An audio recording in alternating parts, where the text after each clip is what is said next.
సిద్దిపేట జిల్లా దుబ్బాక మున్సిపాలిటీ దుంపలపల్లి 4వ ward BRS party అభ్యర్థి అధికం బాలకిషన్ గౌడ్, పార్టీ నాయకులు, వార్డు ప్రజలు, మహిళలతో కలిసి ఇంటింటి ప్రచారం నిర్వహించారు. ఈ సందర్భంగా ఆయన మాట్లాడుతూ గత 5 సంవత్సరాలు దుబ్బాక మున్సిపల్ వైస్ చైర్మన్గా తన భార్యతో కలిసి మున్సిపాలిటీని, తమ వార్డుని అన్ని రకాలుగా అభివృద్ధి చేశామన్నారు.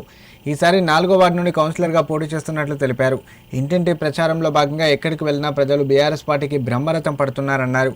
వార్డు ప్రజల కోరిక మేరకు ఈ ఎన్నికల బరిలో నిలవడం జరిగిందన్నారు. బీజేపీ, కాంగ్రెస్ పార్టీలు మున్సిపాలిటీ అభివృద్ధి కోసం ఎలాంటి నిధులు తేలేదని, బీఆర్ఎస్తోనే మున్సిపాలిటీ అభివృద్ధి జరుగుతుందన్నారు. ఈసారి కారు గుర్తుకు ఓటు వేసి భారీ మెజార్టీతో తనను గెలిపించాలని కోరారు. ఈ కార్యక్రమంలో దుంపలపల్లి గ్రామ బీఆర్ఎస్ పార్టీ నాయకులు, గ్రామస్తులు, మహిళలు పలువురు పాల్గొన్నారు. నేను దుంపలపల్లి 4వ వార్డులో కారు గుర్తుపై నిలబడ్డాను. నాకు భారీ మెజార్టీ వస్తుంది. ఈ రోజే మా మెజార్టీ క్లియర్ అయిపోయింది, ఏం బాధ లేదు. కాకపోతే అంటే వారి యొక్క అది కరువు పని అది అని మా మామూలు ఓటర్స్ అడిగిరు, వారికి కూడా వచ్చే ఏర్పాటు చేస్తాను.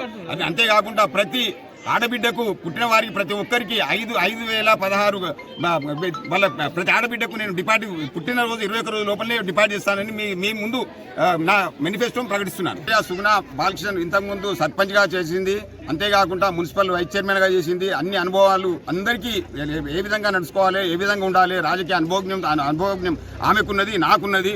ఎవరికి ఎలాంటి బాధలు లేవు. ప్రతి ఒక్కరిని నేను ఏ విధంగా చూడాలి, నా కడుపులో పెట్టుకొని చూసుకుంటా, ఏ బాధలు లేవు.